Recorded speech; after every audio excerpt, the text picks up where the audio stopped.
welcome. Thank you for having me. Our guest, Kendall's guest, he's going to, I think Dan is going to be our mentor here. Dan is with Dan Bergeron Building and Development. He's been a realtor in the Nashua area for a long, long time. Long time, 40 years. 40 years. So you know Nashua. I do. I was actually born in Nashua. Born in Nashua. Wow. So you're at home in this my pod here. Oh, yes, I am. Actually, I was born on High Street in Nashua, which is just around the corner. Oh, that's right around the corner. Yeah, that's correct. Wow. And you are a real estate broker. I'm a real estate broker with Keller Williams in Nashua, and I've also been a builder here in the town for about 32 years. Wow. We were talking in the green room. Dan has done a lot of building here in Nashua. You said how many houses? Or A little under 200 homes in Nashua. Wow. So the Nashuaites out there, our listeners, you may be living in a Dan Bergeron home. Well, a lot of people are, and very proud of the work we've done in Nashua, and been very active with the Builders Association since joined about a year after I started building, and it's been one of the best tools in my toolbox. Wow. And you were a past president of the local association? Yes, I served 2 terms as the president of the Nashua Home Builders Association and also as state president, and been on the National Board of Directors for 13 years. Wow. So Michelle and I, we're new members of the Greater Manchester Nashua Home Builders. Thank you. We haven't even, how long have you been, Michelle? I think I'm about 10 months right now. Okay, you got it over me. I don't think I hit my 6-month mark yet.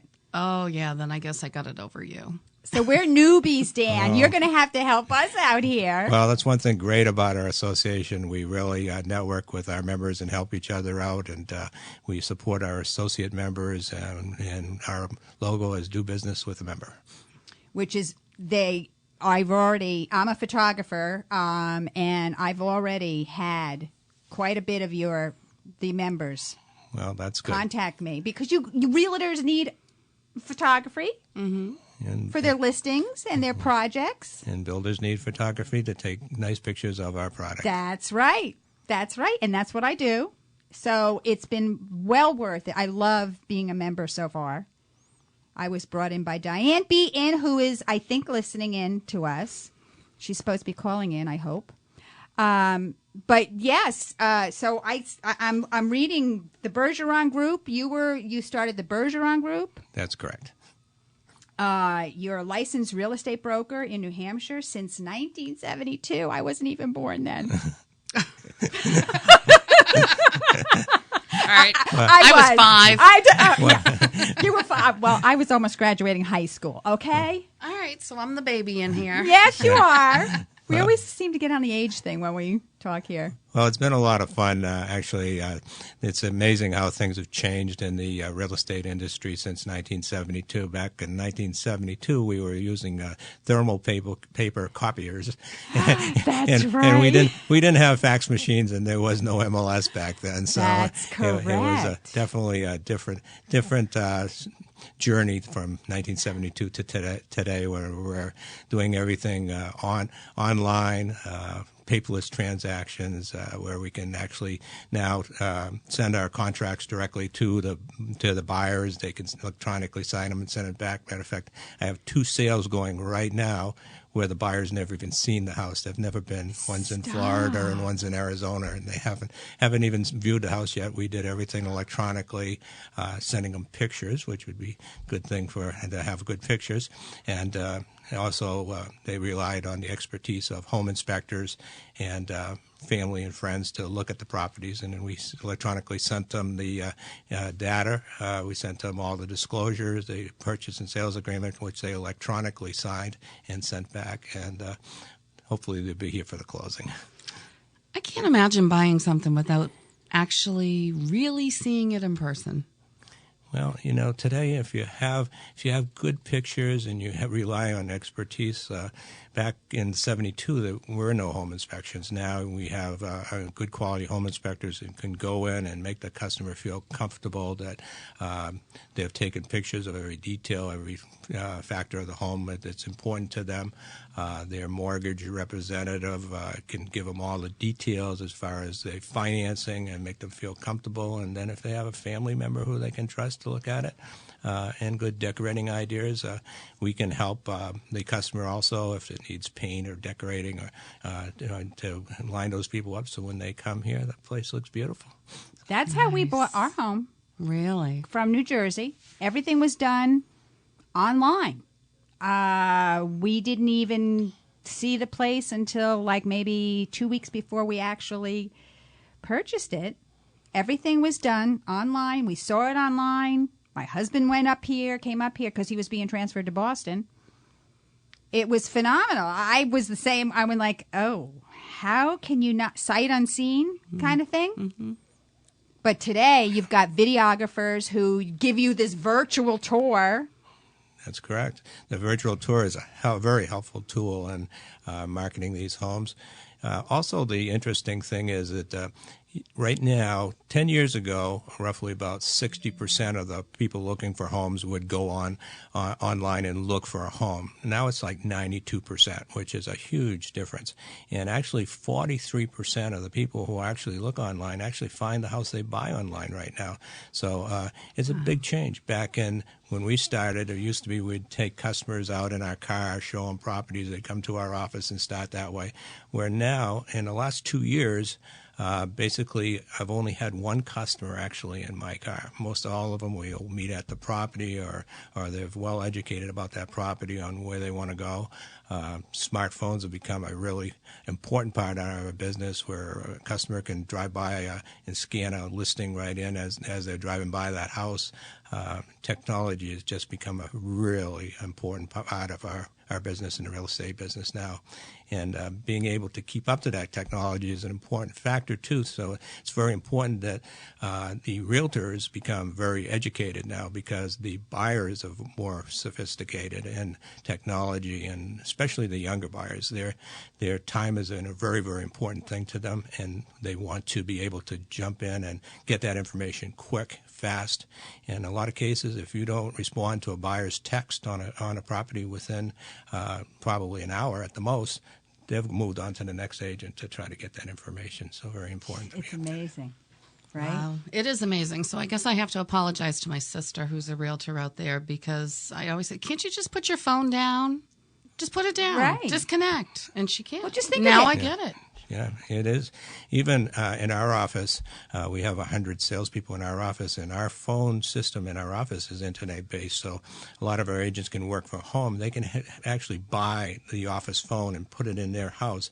So when the receptionist up front wants to page somebody, they can be paged just as if they were in our office. So they can actually take that. They can take a portion of that internet phone on a trip to them. They could be in Aruba and basically talking to a customer like they were sitting in the office. So that's amazing how technology. I think I'm going to get back into real estate again. Would love to have Do you. you want to be that connected? No. Okay.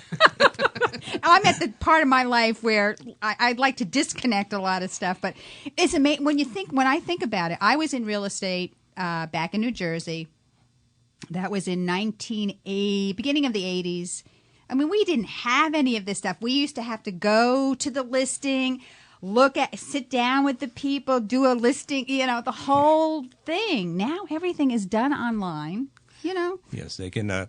One of the things, too, is nowadays, it used to be we were able to qualify our customers by using the old 28% rule on this is what you can afford. Nowadays, everything's credit score driven, so they go online, get with their lender, get pre-qualified ahead of time, so that when they come to us, a lot of times they're pre-qualified, ready to go. So it's a different situation now. And do you think, Dan, that has everything to do with the turning upside down of the economy and especially the real estate market?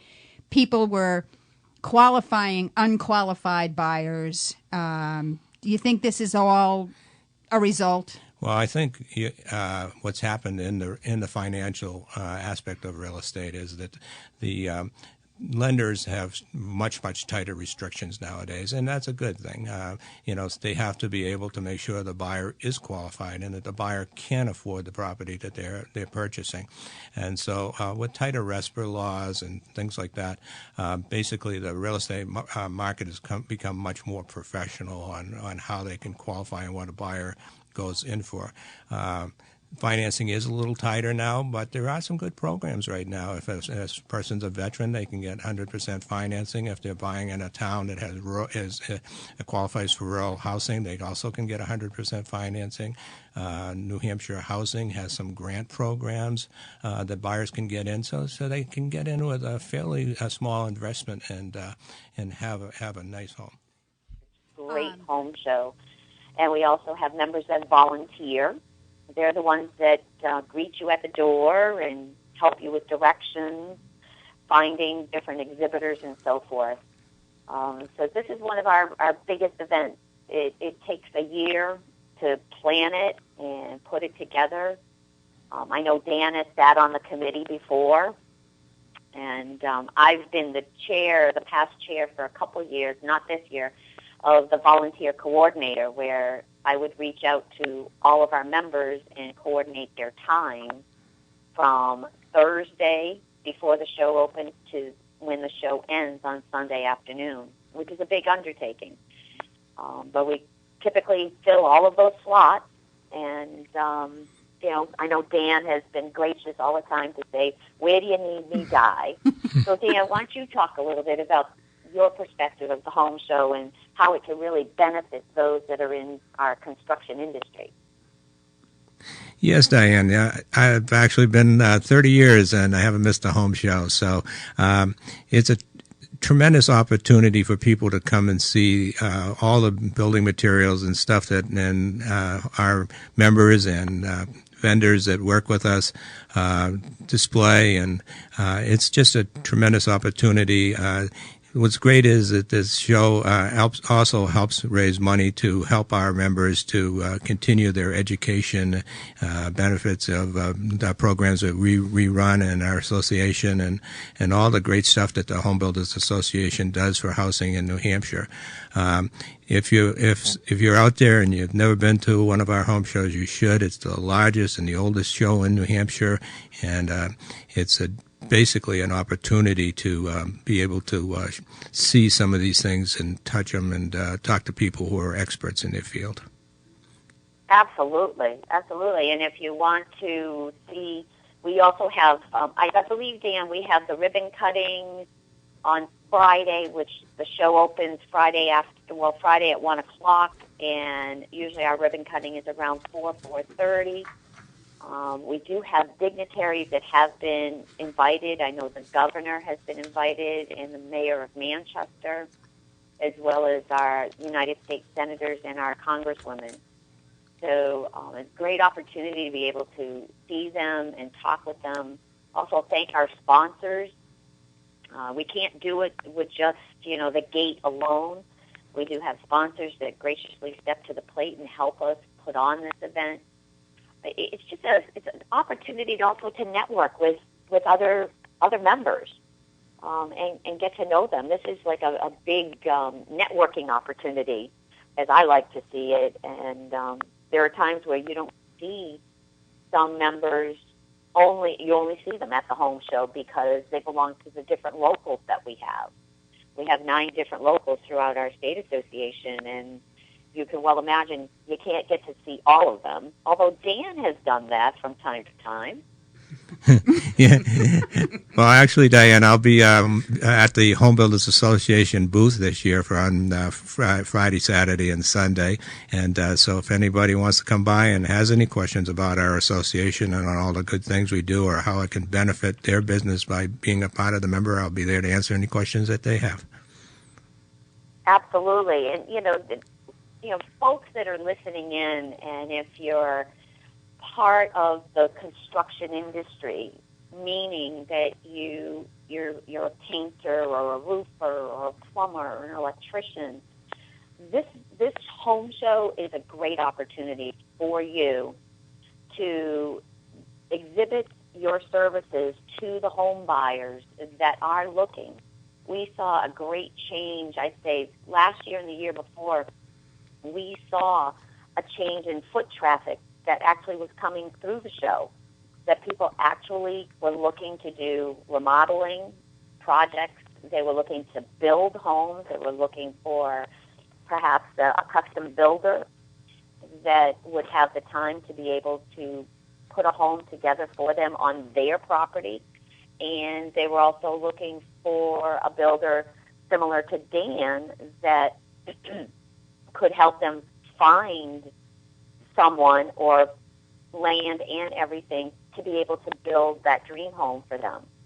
So we're seeing an increase in foot traffic.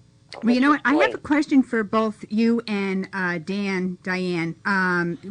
Before you came on the air, we were talking to Dan about, he had mentioned that the industry is really in dire need of young blood to come in. The high school kids getting back into the trades, not going into college. Would this be a good opportunity, Dan and Diane, to have these young, if the listeners or parents of young listeners interested in maybe becoming an apprentice with a builder or a roofer, would this be a good opportunity for them? I'm going to let Dan answer that question. Yes, this is a great opportunity, and a lot of times we've had the students actually working with us at the home show. We're very proactive with trying to bring the young generation into the building industry. Actually, the National Home Builders Association many years ago actually volunteered and built the facility at Nashua High School where the students build the modular housing. We actually started out with a program where we'd supply them with some lots, but by the time we got them on buses, brought them to the sites, and then got them back, they didn't have much time to do much work. So we actually built a modular housing facility in Nashua where the students can learn to build a home, where they actually some years the starting students in this program will build half of a house, and then the other will finish the second. Next year they'll finish the second part of the house, and every 2 years get a full house as a ranch-style house. We're also supporting other towns that are part of our network, the Manchester program, and we're going to Milford program and the Hudson program. One of the problems as a builder today I have personally is getting skilled help.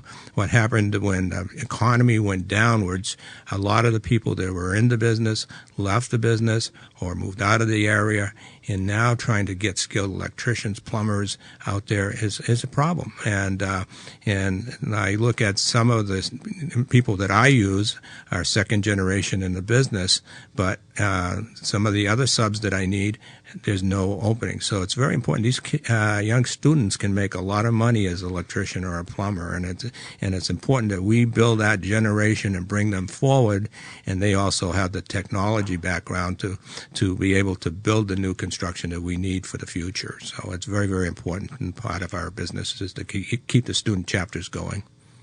Yeah, and I'm glad you're saying that, Dan, about the student chapters, because the Nashua High School is a student chapter, and our local association, the Greater Manchester Nashua Home Builders and Remodelers Association, is embarking on a program to get a student chapter at the Manchester School of Technology for the high school students.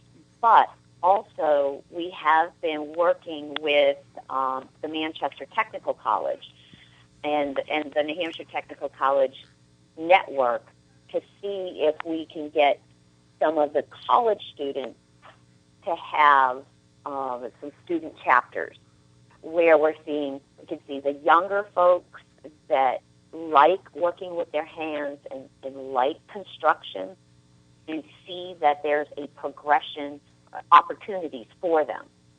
Because, and we know this, that, since that downturn, it's very important to make sure that we're teaching those kids who are not the ones that want to go to college. They want to be able to work with their hands. They want to be able to build something and be creative. And I believe I think it's going to happen this week or next week with our state association, the Home Builders Institute, which is the education arm for student chapters, is actually coming to our state. I believe Kendall, unfortunately he's not there today, but he could talk a little bit more about what's called HBI, the Home Builder Institute.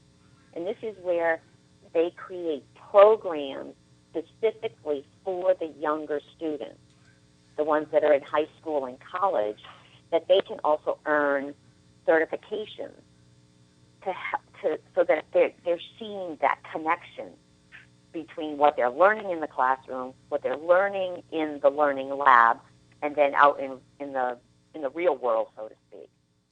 So we're